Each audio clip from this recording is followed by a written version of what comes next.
Paul and a few others here as well. So I think we're good to go. So it's a fairly informal session. Happy birthday, Java! 25 years on Saturday. Doesn't look a day older than 19, you know, that kind of thing. And the plan for today is really, I think, just to bring everyone together in the LJC. Bit of a Q&A amongst the panel. If you have any questions, feel free to raise your hand and ask them directly, or if you'd rather just type them in the chat, that's also pretty good. So yeah, cool. So I've got a couple of questions here, but maybe we should just go around the panelists just to give a brief introduction and a brief question. So I think the first one I was going to ask was, so it's a bit of an LJC related question, but so if you could introduce who you are, and maybe the first time that you had attended an LJC event, who was the first person that you met, and what was like kind of the first impressions of the LJC? So I'll go to Ben with that one first, I think. Thanks, Jim. Hi, everyone. I'm Ben Evans. I actually don't live in London anymore, but I've been part of the LJC for a long time. I moved to Barcelona last year.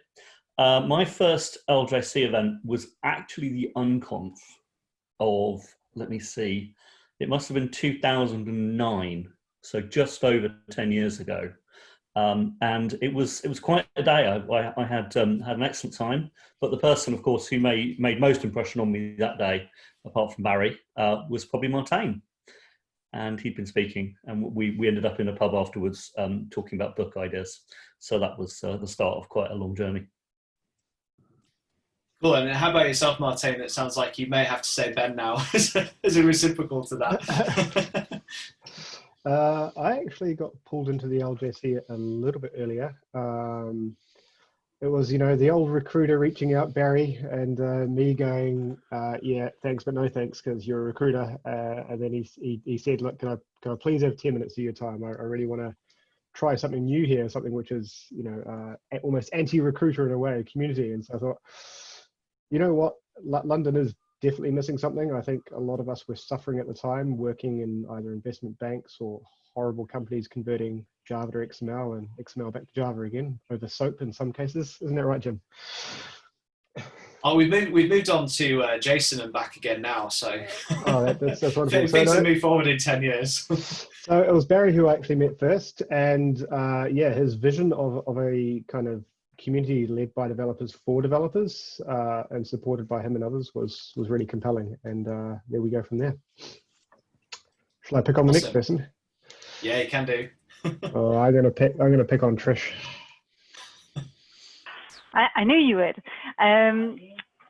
Yes, so my first event was it was either late 2008 or early 2009. It would have been late 2008 because I moved back from New York back to London, and I really needed a job, so I decided to come to the LJC. I discovered Meetup in New York as a really good way to meet people in the city, and it was in the old Skills Matter location somewhere in Shoreditch.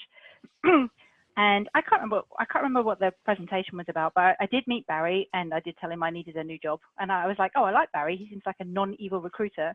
And I also remember seeing Martijn doing a short presentation at the start of the event as well. And I was like, oh, this guy seems to know what he's talking about. Little did I know.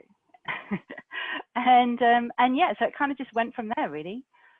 And then I met all of you guys. So I need to pick on someone else. I'm going to pick on Richard. Thanks. Wow. This is the first time I felt young in years. I think the first LJC meetup I went to was like 2011, maybe 2010, something like that. But yeah, it was in the Porterhouse. Do you remember we used to do the socials upstairs in the Porterhouse? Which is... That was my idea. I started that. But it was a fantastic idea. Just a shame we can't do them anymore. But yeah, no, they were good. Great beer selection. Yeah, I definitely remember talking to Jim. I'm trying to remember who else I spoke to. I remember meeting Barry there because Barry at the time was still going to like every event and every social. I'm trying to remember whether I met Martijn or not at the time, but I'm pretty sure that I had a chat with Jim, and you kind of encouraged me to think about some of the adopt things or some of the stuff like that, or at least to come back to another LJC meetup. But yeah, it was definitely a social at the Porterhouse. Cool. And Alex, I think you might be the last panelist remaining. Yeah, sounds like it. So I was introduced to the LJC by you, James.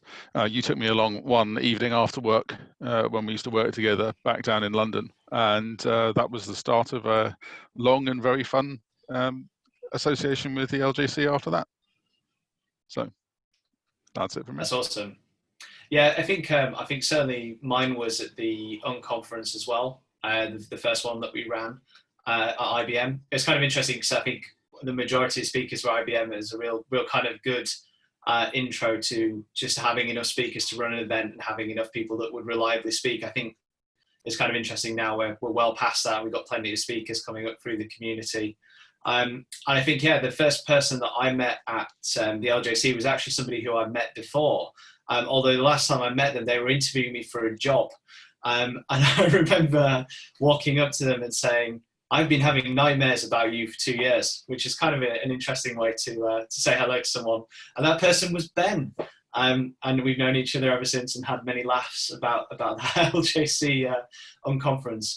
And it's really cool, like, how many things started from there. Like, I think, in terms of community, and one of the biggest things about Java from my perspective has been, it's been really successful in building a community in London and in other sort of regions and locations around it, was just the number of things. Like, I think the Scala community started on that day, possibly the Clojure community, though not 100% sure on that one. There was a software craftsmanship community that I think also came out of that day as well as a couple of books, and then ongoing books from other people as well. So really cool event in the history, which now feels like a long time ago. I think it was more than 10 years, but we won't dwell on that, on that at least. I think, yeah, someone's just said on Martijn, how many members are you up to now? Well over 7,000 is my understanding. Let me just go to the official meetup.com page, of which I'm still an admin. I remember when we were quite excited about getting to 500, right? Yeah, I know. It kind of went mad after the first 3 or 4 years. Let's have a look here, LJC. Carry on chatting, I'll try and find it here as I go. Cool. So while people are warming up their questions in the chat, I have another one on my pre-prepared list, which is, what was your first programming language? And what were your first impressions of Java when you sort of like wrote your first Hello World or wherever it happened to be? I'm going to go reverse through my little list here now to be a bit fairer and to pick on one person for the first time. We'll start with Alex. Yeah, I was just having a look to see if I can find my Objective-C programming manual, which is kicking around the place. So Objective-C was my first programming language that I used, and in fact was the reason why I got into Java in the first place, because Objective-C is a C++ environment, like a C++ environment, but it uses Smalltalk dynamic messaging rather than the C++ approach of static binding wherever possible. And so is therefore much more dynamic, and I used that on my next station, which I had at the time.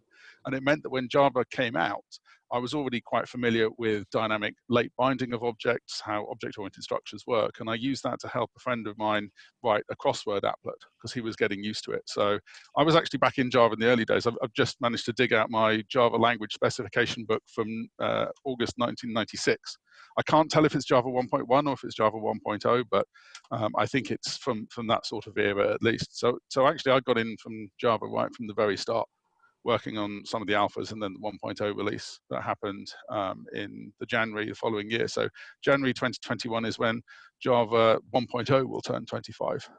So that's another date for our calendars. I'm sure we'll be talking again there. But I've been programming in Java since on and off as a hobby, writing books and so on since then. And it's really been a great part of my career. And I think there's very few other languages that have had the longevity of Java, have gone through the wanes and waxes of popularity coming and going. But underneath, the Java language and the JVM has been going strong for 25 years. And I don't see any reason why it shouldn't be strong for the next 25 as well. Awesome. Richard, I think you're up next. Cool. Yeah, my first programming language was Visual Basic, which is, so there's this notorious quote by Edgar Dijkstra that Basic mutilates your mind.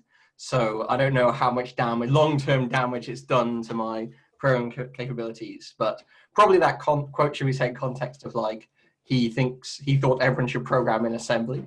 But yeah, I don't know. I think first impressions of Java were really that were probably not that super strong, if I'm being honest, because I remember the first time I started programming some Java, it was, I was using some terrible text editor, like Notepad possibly even, to like write my first class file and then compiling it by hand. And the user experience on doing that compared with Visual Basic, where you just had like a nice IDE and you click a run button, it was just a complete world of difference.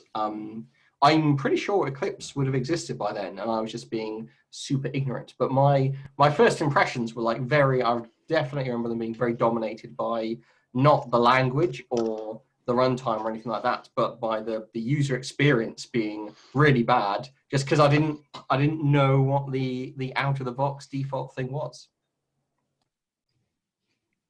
Eclipse was released 1.0 in November 2001. It lived a little bit before that in a commercial product at IBM WebSphere Studio, where they were doing some betas, but that kind of dates when it turned up, if you're interested. Yeah, I certainly remember. I think probably if you went to Warwick, Richard, we didn't learn about IDEs for a long time. We had to cut our teeth on Java C and text edit or any of those other, like Vim, if you could get in and out of it. But that was a bit advanced for me getting out of Vim. Trish, you're next on the list. Yeah, my first language was Basic, not Visual Basic, but Basic on the BBC Micro back in the very olden days. And then I learned Pascal at school. We did Turbo Pascal. So when I was doing Basic, that was literally just like one line at a time on the command line. And then when I was doing Turbo Pascal, that's inside an IDE. And I was like, oh, we didn't do drag and drop stuff. We must have done, because I had an IDE. I had a UI. But like, yeah, the IDE kind of giving you some idea of text highlighting and stuff was kind of fun. And then I did Java at university. So I started Java in 1997 when I went to university. And again, yeah, using like Vi with Java C and doing it from the command line and stuff. And I'm like, right, okay, I'm not really sure. I did quite like my Turbo Pascal thing, but what I really liked about Java was with Turbo Pascal, I had to be in the lab at school because I didn't have a copy of Turbo Pascal at home on my home computer. With Java, I could do it on the lab computers in the computer science department. I could do them on the library computers or on my own computer in my own room, and they're all using different operating systems. So I really did use the right ones to run anywhere. So that was really cool. And the other thing that really struck me is I remember the first week I had to hand in my Java assignment. The thing I was dreaming about was like something dot something. So I'd be thinking Trish.eat and Trish.sleep, because this idea of the object-oriented, like calling methods on objects, really, that was my my strongest impression of Java. It was a different way. I'd been writing very imperative Pascal. So doing object-oriented stuff was I had to turn my thinking completely inside out to get that to work. Awesome. And Ben, how about yourself? Well, are we skipping Martijn? Or sorry, yeah, no, I did skip Martijn. Sorry, I know he's got a good one though. we'll let him go last then. I'll try mine. So when I first started programming Java was 1998, and I was doing my PhD, and I needed to earn some extra money, and so I had been teaching a student that was physically unable to get to his lectures because he was in a wheelchair. So I'd attended his undergrad CS lectures for him and wrote up the notes and then tutored him in the subjects. So I learned some Dijkstra's algorithms and graph traversal and stuff. And then he came to me and said, would you do another course for me next semester? I'm like, oh, I don't know, I've got a lot of PhD work to do. He goes, go on, nobody else can do it. It's a new programming language which they're teaching us for the first time. It's called Java. I'm like, all right, I'll go. And so I went and started programming with the language. And it was, at that stage, at that point in my career, I was writing a lot of C code. basically for computer simulation. So I was fundamentally a C programmer and doing a bit of web stuff in Perl. And Java was kind of a new experience. So I learned it in order to teach it to him, and we kind of got it working. But then I didn't really touch it again for several years. And it wasn't really until I got to Morgan Stanley. I mean, I'd used it on a few projects and it was kind of okay, and I'd kind of kept up with how it was evolving.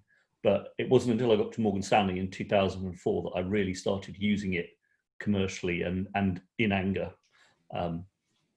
when I suddenly discovered that I'd got there and I'd been hired as a Perl programmer, and all of a sudden discovered that they badly needed Java programmers as well. So I had to cross-train.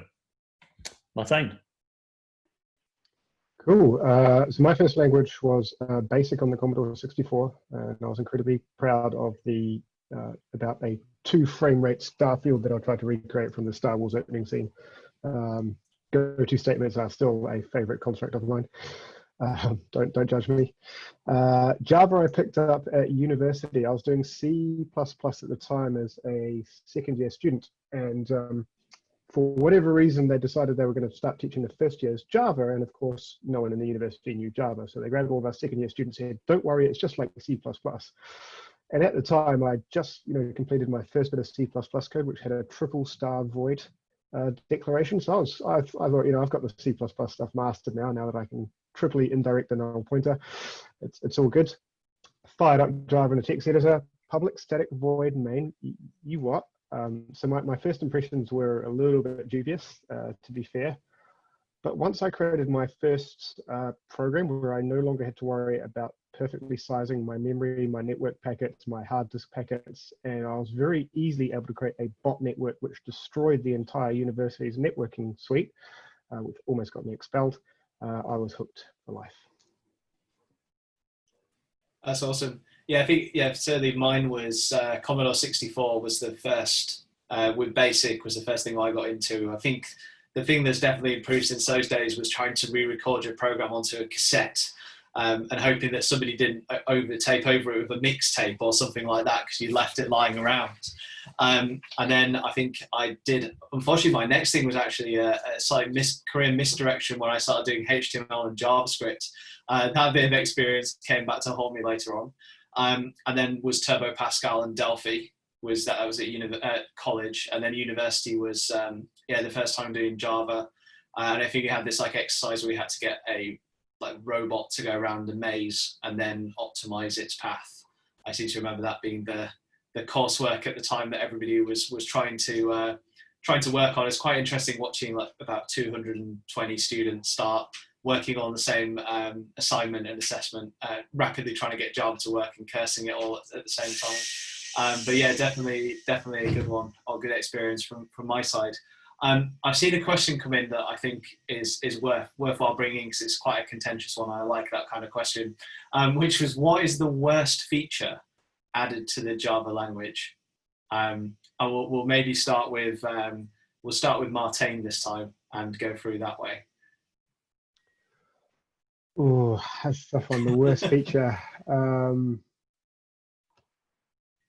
would have to say for the long-term negative impact it's had on the JVM is actually the choice to have the true primitive types versus the object types in Java. Trying to unify that currently under Valhalla, and to give us nice things like records or a tuple-like thing has proven to be the all-consuming 10 to 15-year challenge. So I think in perfect hindsight, it was a decision that was needed to be made for the time, given the computing power we had at the time. But I think if language designers were to look at that again from scratch, they probably would have done it differently. Cool. I think maybe rather than going around everyone, because that's going to feel like we're all beating up on Java, does anyone else have any other features that they feel were the worst that were added into the language? Yeah, I'm going to go with finalization.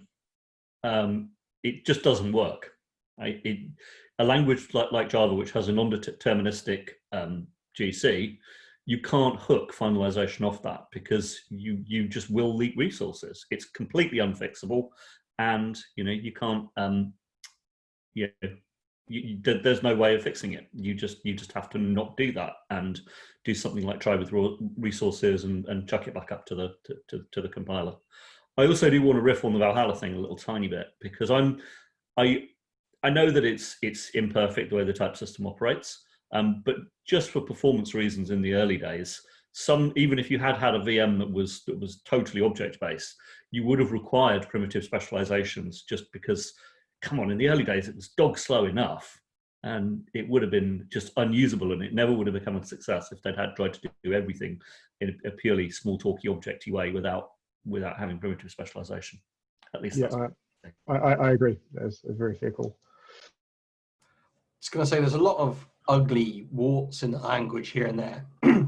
But serialization, like, regularly comes up as being something that's a real negative. And it's a real negative for like multiple different reasons. Firstly, the fact that everything is serializable by default means any new feature and all future progress forever in Java, and over the entire 25 years we've had it, has been basically slowed down by serialization, by people having to spend huge amounts of mental hours trying to work out how serialization works nicely with every new language feature that you have, or at least anything that has a kind of potential data representation. Lambdas being like a really obvious example. It's also like a really terrible source of security bugs. Like, if you look at the kind of the CVEs that come out of Java, so many of them are serialization, and they all like fall back to like the same basic idea, which is the idea that you can send any old object down the wire and then have it run some code on the other side. And okay, you need to have something on the class path on the other side for it to run, but you know, it's a real opportunity for, you know, remote procedure execution type security vulnerabilities, and just being a real disaster. Plus, it's also really bad from the perspective that, like, nowadays, I mean, for most time as well, but really often nowadays, you might have people who are trying to communicate data in a very language independent and platform independent manner, which serialization really isn't. It's like very JVM tied. So it's sort of, it fails at what it's trying to do, it slows down progress of everything else, and it's a big security hole. I'm going to take a slightly contrarian view on that, because I think serialization certainly has been the vector for many security bugs, particularly for deserializing when you've got Tomcat forms or EL expressions that are being evaluated. So don't deny that at all. But I think that serialization was a very unique thing at the time for Java. And I think what Java did was it took the complexity of C and C++, and they simplified a bunch of things by putting in guidelines like, you know, there's only one public class per file, for example. And there isn't a difference between allocation and initialization. You do both of those things through constructors. So it took a bunch of simplifications to make things easier. And one of the things that it did with serialization was it allowed you to do remote method invocation. And really, before then, there wasn't a unified way of doing remote procedure calls in a way that would be sane, because RPC in the C level was very much assumed that you know what the types are on the other side and you can decompile things. And yes, the RMI mechanism allowed you to transmit classes across the wire, which from a security perspective was not necessarily a great thing. But even at that time, people were still telnetting into systems without using encryption on the wire. So there was a lot of bad practices generally. And, you know, even the internet started off as being a, let's assume everyone's a good guy and take it from there. But what RMI did allow you to do was then build up on top of enterprise Java beans. And I'm not going to have a comment one way or another about this, because there's a lot of hate for EJBs now, especially the XML part of it. But that was a simplification step as well, because before then we had Corba, and Corba, if anyone's used it, was a bloody nightmare. And Java serialization and RMI simplified Corba one layer higher than it was and made it a lot easier for people to be able to build remote applications. There were some design questions about how EJBs evolved, being designed by spec, which wasn't really suitable for the time. But I would argue that there's been a progressive step of simplifications, and what we've ended up with gRPC and protobufs is really the next level of language agnostic things. And I agree completely that people should not be using serialization, should not be using RMI now. They should be using something language agnostic like protobufs. But Java serialization was a way of popularizing the ability to do remote procedure calls between applications and not worry about the typing part of it and let it handle on both sides. So I would argue that that, and indeed applets, were a reason why Java is as popular as it is today, even if today we wouldn't be using RMI and applets. I was going to agree with both of you. I was going to mention serialization, but I was also going to say, so some of the implementation details, particularly around security, are slightly nightmarish. But yeah, like it also helped Java to get to where it is today, especially with, as you say, Java EE, getting into the enterprise, making it easy to build literally enterprise applications in the enterprise is one of the reasons why Java is so successful and will continue to be successful for years to come. I was going to say, I think something that all these different things we've picked up on here, like serialization, primitives, finalization, they're all things that sort of, in the context of the language developer's mind in like the kind of mid to late 90s, sort of make sense or have, they're not crazy off the wall ideas. They're kind of things that have sort of some sane motivation, but have just not really stood the test of time to an extent in the way that other aspects of the language have. Yeah, I think it's like also unfortunate the type system is unsound as well, because you've got the covariant array object arrays, which is a problem, and you've got workarounds like sneaky throws, which allow you to throw checked exceptions in places that shouldn't have checked exceptions. So I think there's been a number of features that have been added, and the type system is unsound as a result of those additions, and it would have been nicer if we'd have had this type safe sound system in the first place. Yeah, I think hindsight is 2020, though. So I agree with you, Alex, about the unsoundness of the type system. But it's easy to look back and say that. But I think, to Richard's point, there's also something else going on here, which is I always think of Java as being an incredibly lucky language. It was in the right place at the right time. So much of what makes it work the way that it does today is basically Moore's law. Java is dependent on an advanced runtime which has significant performance implications. And it's only because it came about in the late 90s and had those kind of golden years where Moore's law was really taking off, and a decade or 15 years of processor enhancement where processors just got better and better and better. The actual marginal cost for Java's runtime was going down and down and down. So compared to a C++ program, which if you could still get it to run, if you compile it and rerun the binary from 1995, single-threaded, it runs at basically the same speed. There is a definite hard cap on how much faster it's going to run. Whereas with Java, the fact that you have this runtime means that you can do more. You can take advantage of better features on processors and better performance, and spread your compiler threads out over multiple cores without recompiling your programs. So the same program just gets faster and gets better because of the sophistication of the runtime.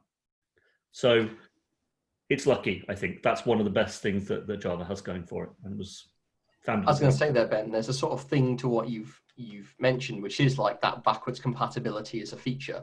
Because all those runtime enhancements, if they broke backwards compatibility every version, you wouldn't be able to do that. It wouldn't actually be super useful for older programs. It's only the backwards compatibility that means that you can take that win on old binary code.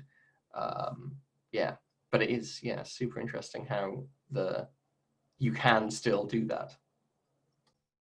The backwards compatibility, I know this is not part of the original question, but I want to take it and run with it anyway, is another reason why it's been so successful in the enterprise world, because managers and people managing technical teams are not necessarily going to be super excited about picking up a new version of Java unless it's going to give you something. One, it's still going to run your applications, and two, like you were saying, Ben, it's probably going to run them faster without you having to do anything else. Get a new version of Java.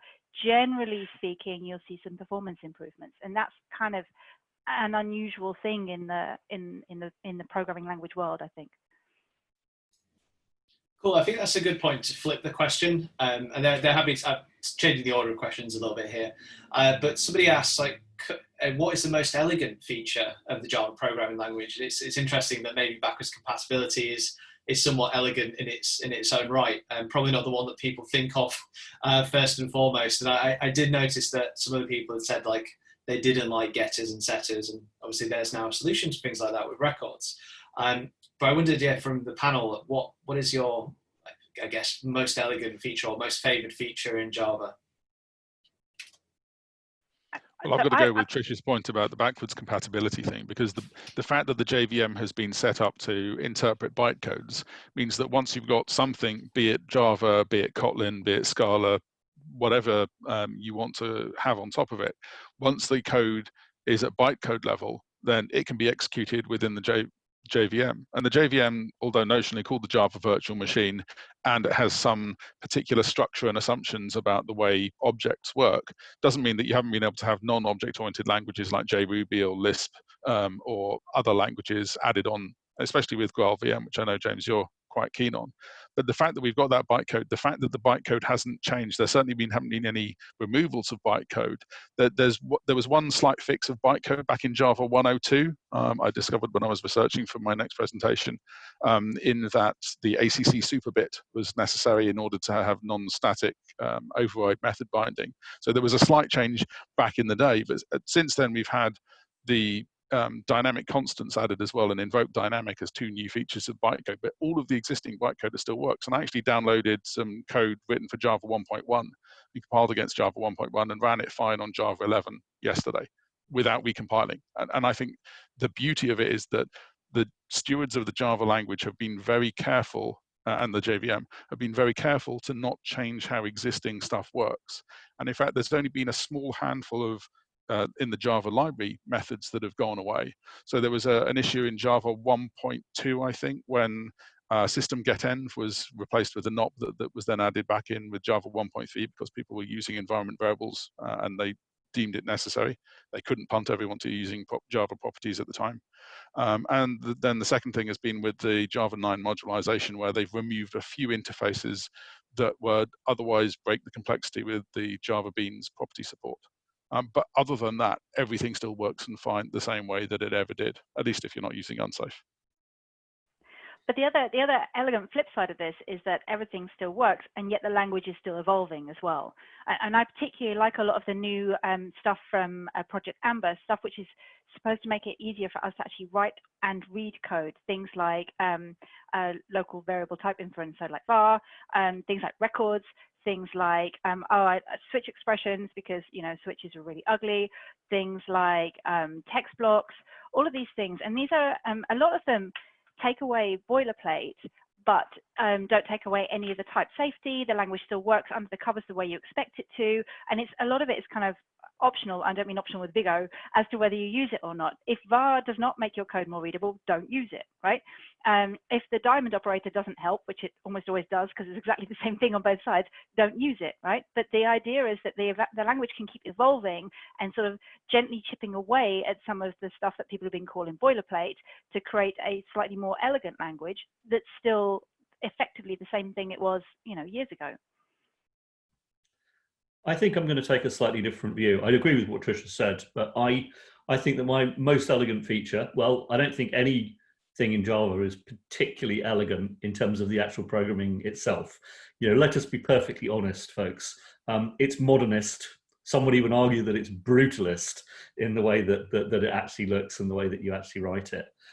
So what I think is elegant is related to what Trish was saying about the evolvability of the language. That is pretty elegant. But what I think is even more elegant is the fact that the original design and the original design concept of the language, which we still hold actually remarkably true to for a language that's 25 years old, is the fact that it's essentially a confidence trick. Java's at its core is a confidence trick played upon C and C++ programmers. Right? Because it's marketed and it's sold to people as, hey, it's just like C++, as Martijn was saying. But it's not. It's really much closer in spirit once you get to things like reflection and the way that the VM works and some of the things that Alex was talking about. It's closer to something like a Smalltalk or maybe even a Lisp. So this idea that you have the syntax which just tricks 1990s vintage C++ developers into coming and writing a language which claims to be very similar to C++, when reality, as Alex was just pointing out, Objective-C, Smalltalk, Lisp are far more closer cousins of Java in many ways. So that's my elegant thing. The elegance is simply the ability to pull the wool over people's eyes for so long.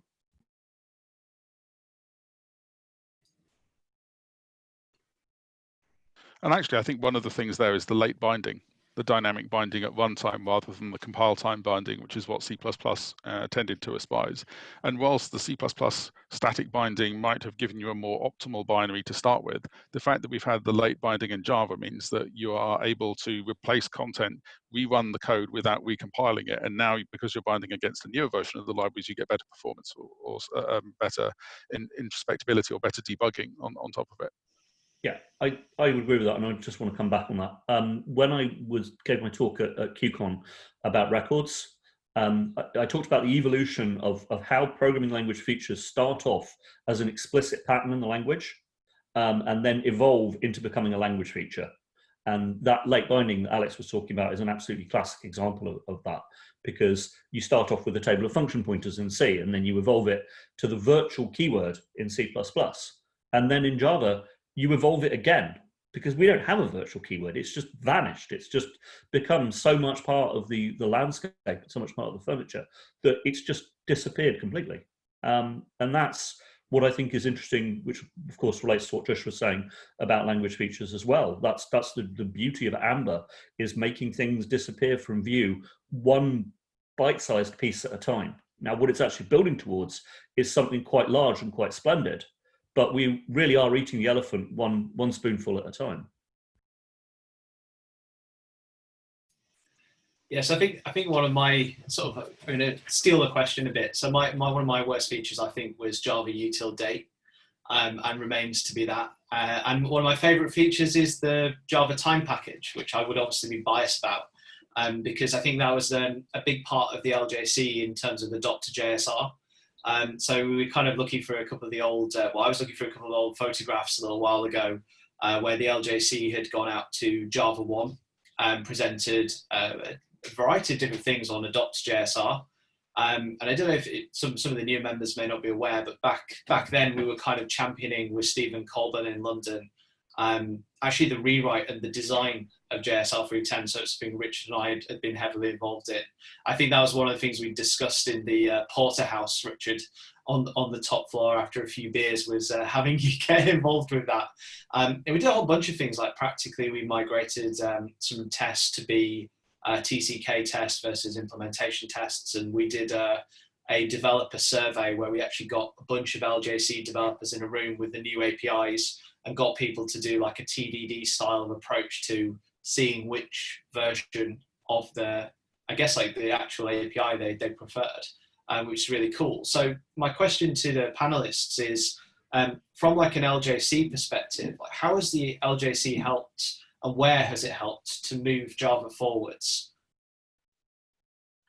Oh gosh, in loads of places. Where we start, I think that was the one you mentioned, was one of the earlier kind of concrete global initiatives that we kicked off.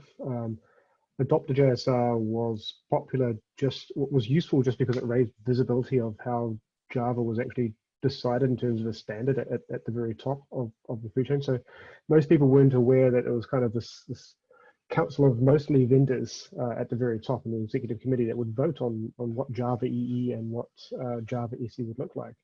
And a lot of this decision making really was vendors pushing down on the ecosystem what they felt should be the right kind of APIs and the right language features and things. And the voice of the day-to-day developer wasn't really that well heard. And so I think the LJC moving to have a position on that body and having the voice of the developer heard there, and us kind of representing not just London, but the wider Java user group community, was, a lot of people have commented that was a real breath of fresh air.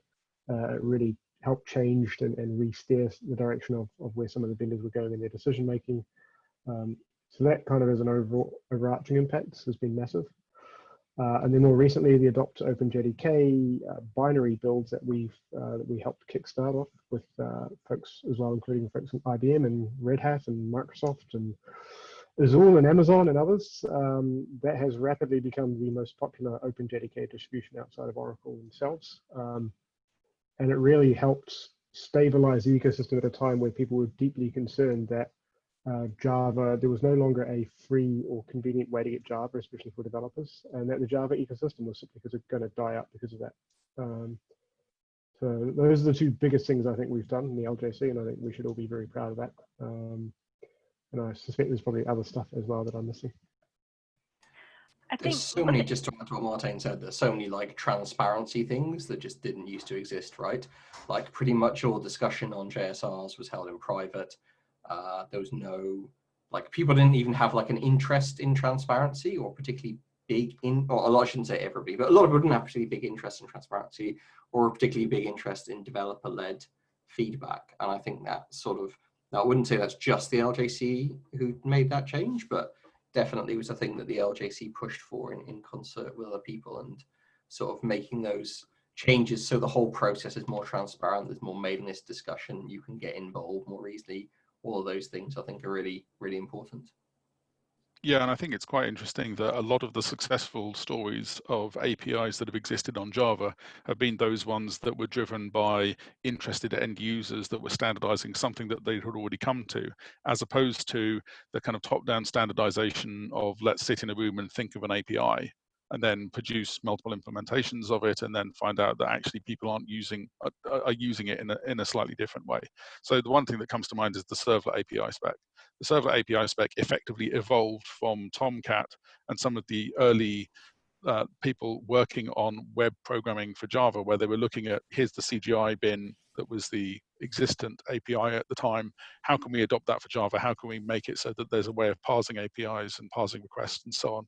And ultimately, those early implementations of Tomcat then evolved into the servlet specification, which then evolved into where we are today. Whereas some of the other Java EE specs were ones that were designed by committee, and you can tell which one those are. Yeah, I wanted to sort of pick up on some of that as well. It might be surprising to people now, but the LJC, they were the first user group on the JCP executive committee, and they were I think the LJC really was the first group that presented the group, the voice of the developer, and now you see it everywhere. Look at preview features.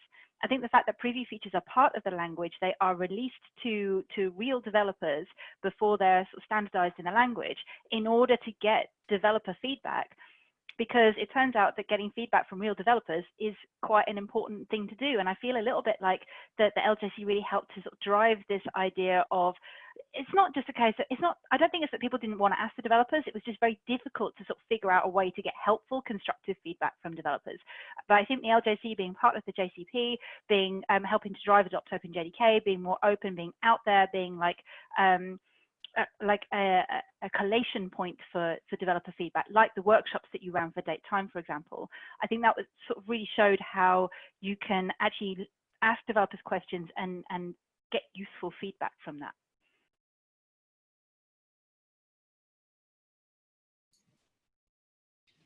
Cool. So I think we'll have one sort of wrap-up question then to all the panelists, and I think that question has got to be one that was asked in the chat, which is, what do people think the future of Java looks like, forward-looking, or maybe the future of the community, especially with the limitations that we have at the moment.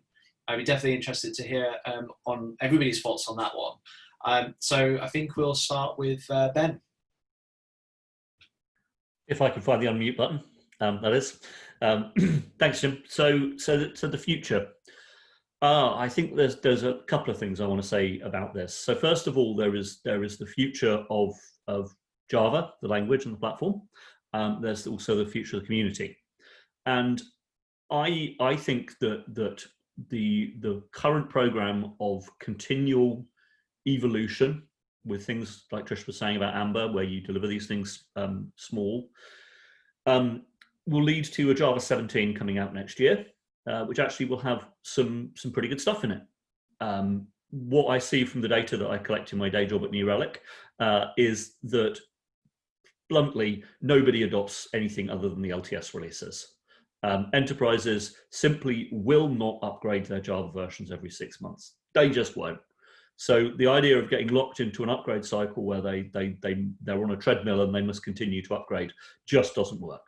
So there will be some people on 8, the majority of people at the moment, 11, and then version 17. So 17 is the big one, and it will pull in a lot of those features that Amber has. Ultimately, what people might know if they know some other languages, like maybe Scala or maybe Haskell, is what they're heading for is pattern matching. And I don't mean regular expressions, I mean language level pattern matching. That is going to be the big thing and the big part of Java 17. So, and it's great. I think that will be a really nice language. I'm really looking forward to being able to program in Java 17. It will also contain some things like JFR streaming, which is now out in Java 14, but it will not get to an LTS until 17. That is going to change. I'm interested in performance and monitoring and observability and all that kind of good stuff. And having streaming just available everywhere for flight recorder data is going to be, I think, bigger than a lot of people realize. So that's that piece. I'm going to say something controversial, which is I do not believe that Valhalla will arrive as part of Java 17.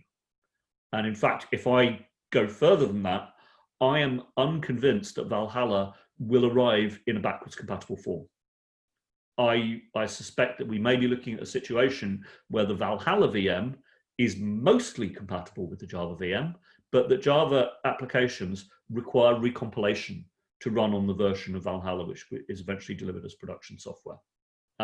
I just don't think that despite all of the amazing work that's being done in Valhalla, and technically I think it's incredible what they're trying to do, to rechange, to alter at the very deepest level what the language and the platform and all of that does, the type system, verified generics, specialization, identity objects and non-identity things, and inline types, and all of that is amazing.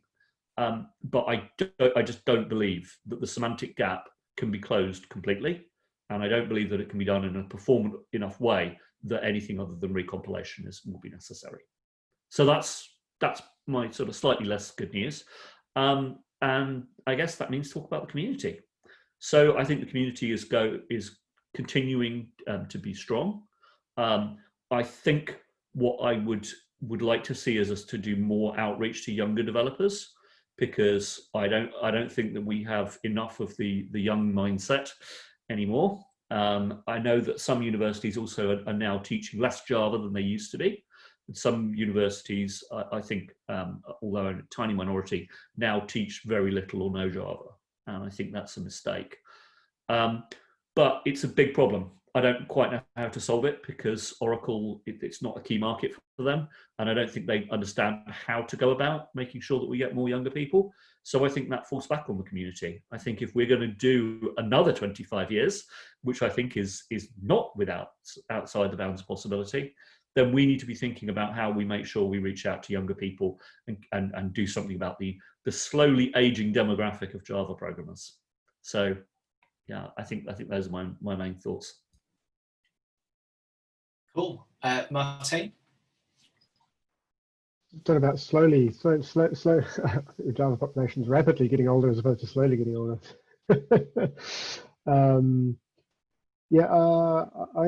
I'm not going to bet against the Valhalla group just yet. I think they've learned an awful lot in their first 2 or 3 failed experiments, effectively.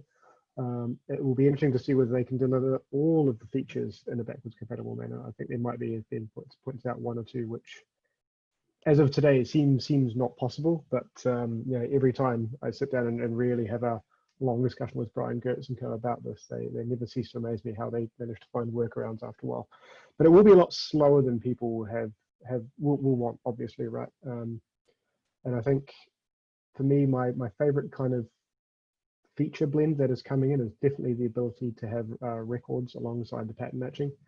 I think that, alongside the var keyword and some of the kind of streaming stuff coming in, is going to make writing modern Java much more fun. I did read the other day as well the state of Project Loom, which Ron Presler had updated only a couple of days ago. That makes for fascinating computer science reading, so I highly recommend it. And the thing that sprang out to me wasn't really the fact that it's going to give us performance benefits necessarily. That still would be proven out in benchmarking.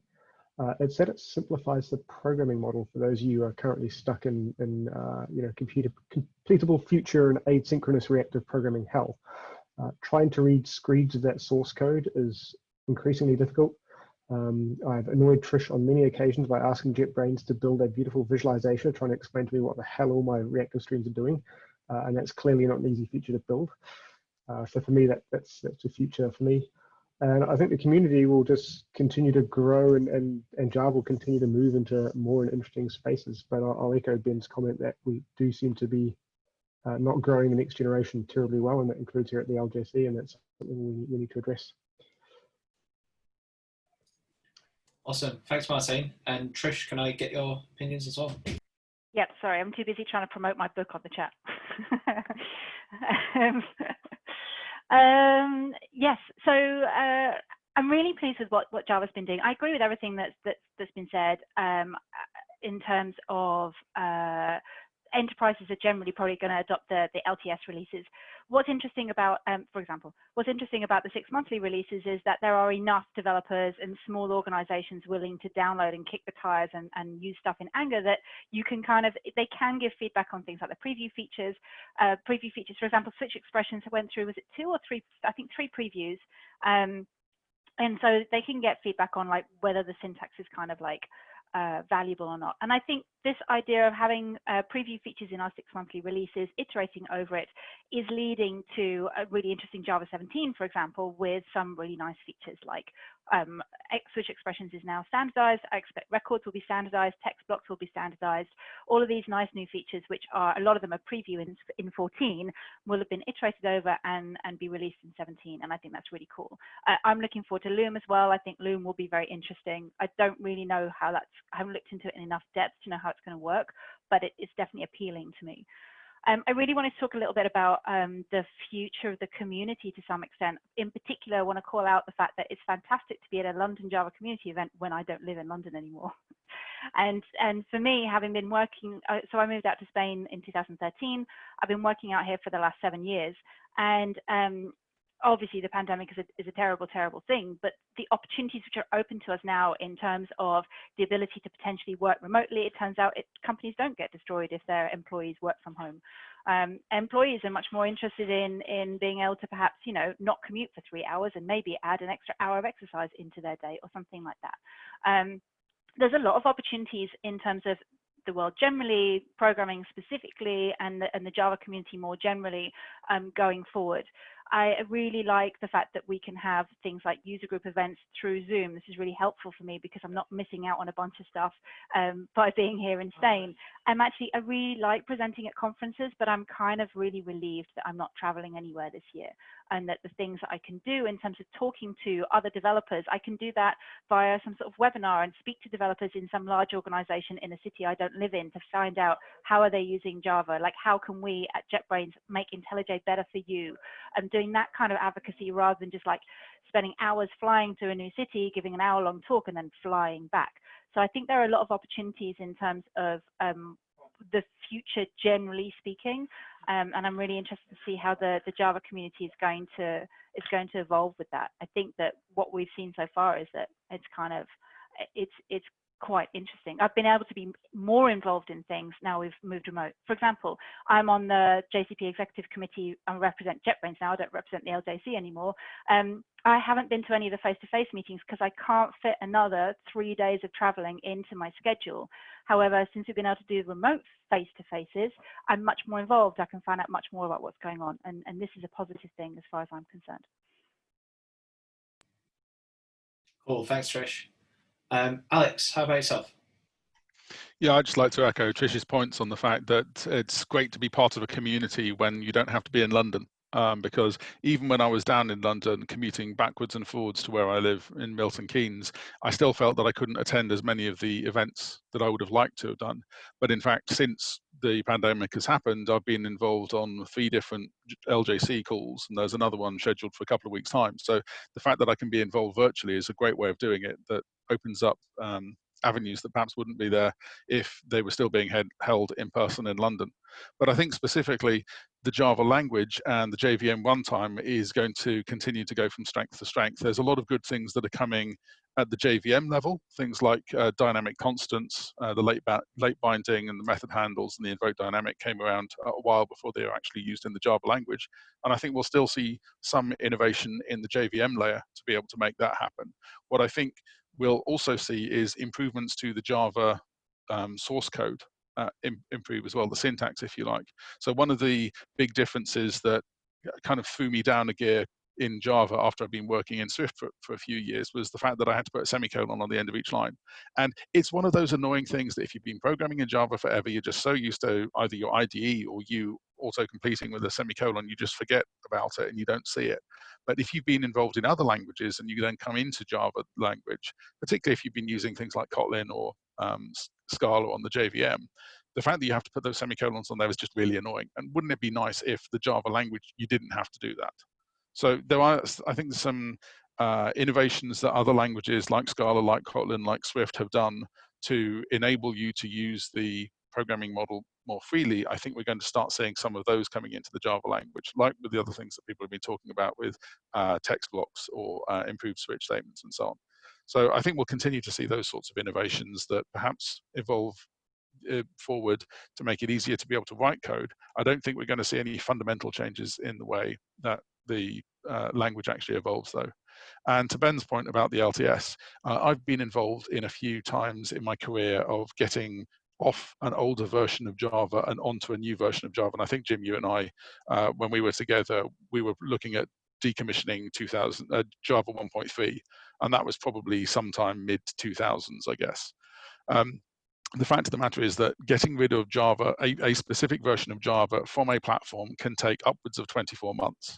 And if those things are being replaced every 6 months, then clearly there's no point in starting one of those until an LTS comes on. So I think the LTSs will enable us to allow enterprises to evolve at a schedule that uses them. But I think one advantage of the interim releases, like the 12s, 13s, and 14s, has a beneficial effect on things like IDEs, because then they can incrementally add new features that are supported, and libraries as well. So that, you know, one of the big changes that happened when people went from 8 to 11 was the fact that they had modularization, and lots of libraries and lots of bytecode things didn't really do anything about it because no one had been working on 9 and 10 in the meantime.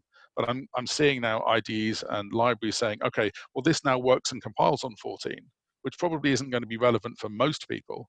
But by the time you then land on 17, you have to hope that most of these things will be there and most libraries will be Java 17 ready when it happens. Cool, thanks, Alex. And Richard, do you want to chime in as well? Sure. I was going to say, I think, yeah, some very good observations by everyone on the panel. I mean, clearly, you know, Java as a programming language has historically not necessarily been an innovator of ideas, but more like a copier of good ideas from other languages. And you can see a lot of the programming language ideas that have kind of cropped over from mostly ML, family functional programming languages. So things like lambdas and method references, and then the slow enhancements of switch statements into eventually pattern matching. I guess the big set of things that exist in that family of language that haven't really, on a roadmap anyway yet, are mostly more kind of type system features. And as to whether the added flexibility in exchange for complexity of those features ever quite fits into the Java developer mindset ecosystem, who knows? But I guess that's a potential more long-term question mark. Probably something I think that maybe we haven't talked about either is that there's kind of the developer experience and the, you know, those programming features, but there's also the platform experience and the operational experience. And, you know, the big change, I guess, there is sort of the delivery of most people's software in terms of some kind of containerization, be it Docker or another containerization system, or even proprietary cloud platform specific binary images, but people building those kind of images out of their CI system and plopping those systems into production. And I guess things like GraalVM fit quite nicely into those ecosystems in terms of having faster startup times, in terms of being less focused on like one long-lived process and more in things that flip up and down all the time and are kind of more ephemeral in nature. But I think it feels like there's a whole space of different problems on the operational side that Java doesn't really have completely in hand. Like there's a lot of these different projects like Graal and static images and things like that. But it sort of feels like that there's a big gap between where we are at the moment and people's ideal sort of deployment model of these less kind of big, bulky JVM oriented things. And I'm intrigued to see what direction that will result in over time, or whether we'll just give up and flip back to monolithic processes running for ages at some point in 25 years' time again. Who knows? We'll see. Awesome. Thanks, Richard, and thanks to all our panelists. I think this has been really great. And I think, it kind of hits home, doesn't it, when I think maybe only Martijn is the person in London or in central London. Oh, and Richard as well. Like, most of the panel is not in London, which is kind of cool. I think certainly for our community, we have to reflect and take that away in terms of how we run events going forward at the LJC. And I think a certain portion of those, we do like our in-person events, but I like these too. So we'll see where we strike that balance as things go back. Thank you everyone for attending, and thanks RecWorks for allowing me to use their Zoom account. I will catch you all at the next meeting. Cheers. Bye, everyone. Bye. Thanks for hosting, Jim. Thanks, guys.